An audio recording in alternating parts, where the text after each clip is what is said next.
বালি পাচার মামলার তদন্তে আজ সকাল থেকে একযোগে একাধিক জায়গায় তল্লাশি অভিযান চালায় ইডি।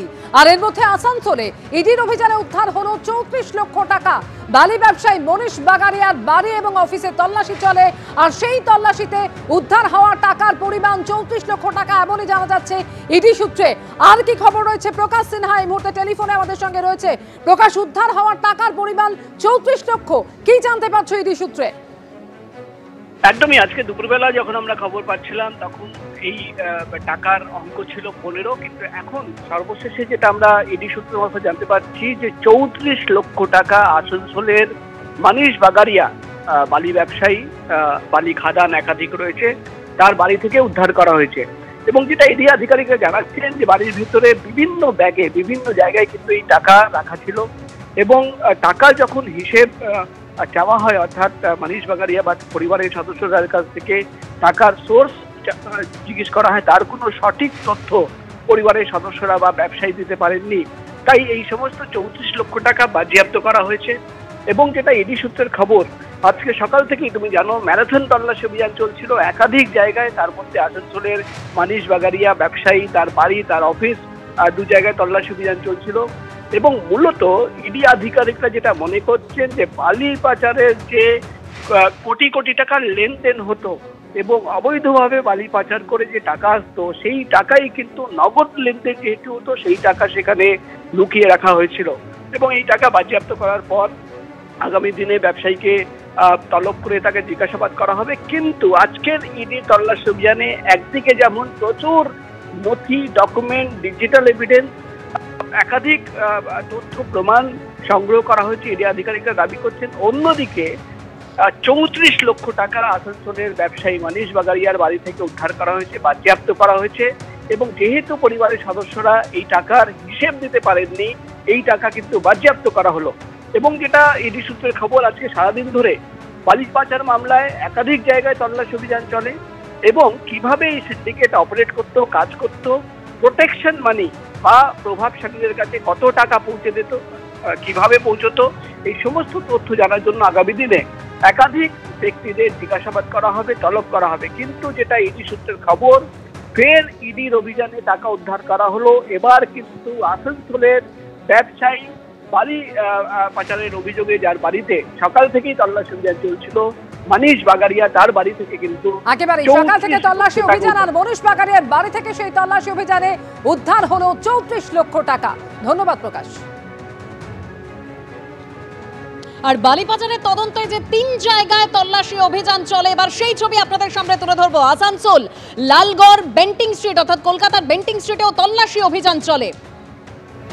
ঝাড়গ্রামে ইডির অভিযান, 12 ঘন্টা ধরে ঝাড়গ্রামে তল্লাশি অভিযান চলে। লালগড়ের সিজুয়ায় সৌরভ রায়ের যে বালি খাদান, তার ম্যানেজারকে জিজ্ঞাসাবাদ করা হয়। বালি খাদানের অফিসের একটি ঘরের তালা ভেঙে ইডির আধিকারিকরা তারা তল্লাশি অভিযান চালান।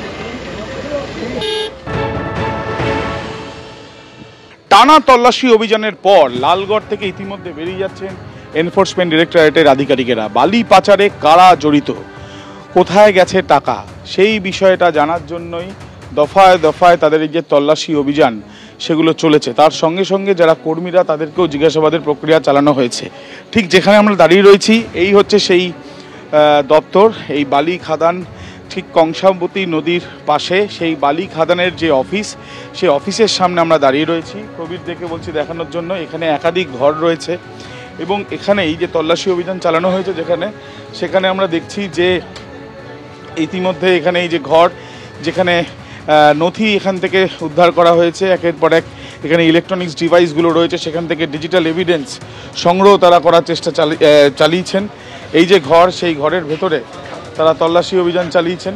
এবং তার সঙ্গে পাশের এই যে ঘরে আমরা রয়েছি, যেটা দেখতে পাচ্ছি, সেখানেও এই যে তল্লাশি অভিযান সেটা করা হয়েছে। মূলত সৌরভ রায় যে এই ঘর বা এই যে অফিস, সেই অফিস চালাতো, সেই অফিসের কিন্তু বিভিন্ন জায়গায় যে নথি থেকে আরম্ভ করে যে এই যে চালান জালিয়াতি করা হয়েছে যে বলে যেটা অনুমান করা হচ্ছিল, সেই বিষয় নিয়ে এখানে বসেই এই চালান কিন্তু কোনো না কোনোভাবে এখানে বসেই করা হয়েছিল কিনা সেটা জানার চেষ্টা চালানো হচ্ছে। ইতিমধ্যে প্রত্যেকটি ঘরে চিরুনি তল্লাশি চালানো হয়েছে। এখানে একটি জিমের ঘর রয়েছে, সেখানেও কিন্তু দেখা যাচ্ছে তল্লাশি অভিযান করা হচ্ছে এবং তারা মূলত যেটা জানতে চাইছেন যে নদী থেকে বালি তুলে সেই বালি বিভিন্ন রকম যে চালান তৈরি করা হয়েছিল সেই চালানি জাল।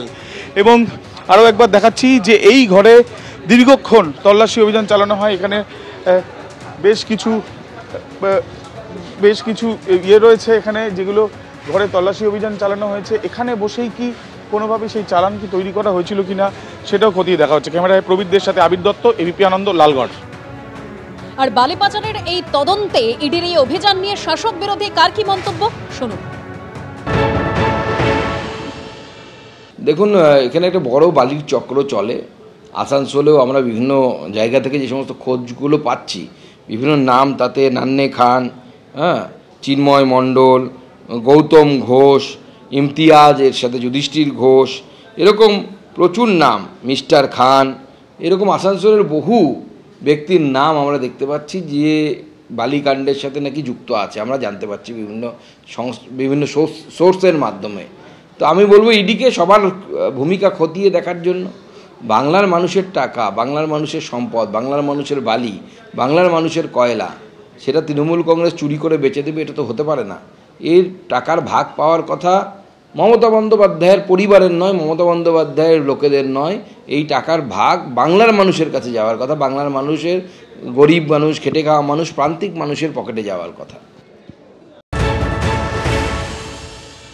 ওরা ওদের মতো করতেই পারে, কিন্তু ভোটের আগে ওদের তৎপরতা পারে, এটা বাংলার মানুষ বুঝে ফেলে। এমনি যা করে করুক, যদি কোথাও কিছু অবৈধ থাকে নিশ্চিতভাবে ওরা ওদের অ্যাকশন নিতে পারে, কিন্তু ওদের তৎপরতা ইলেকশনের আগেই পারে।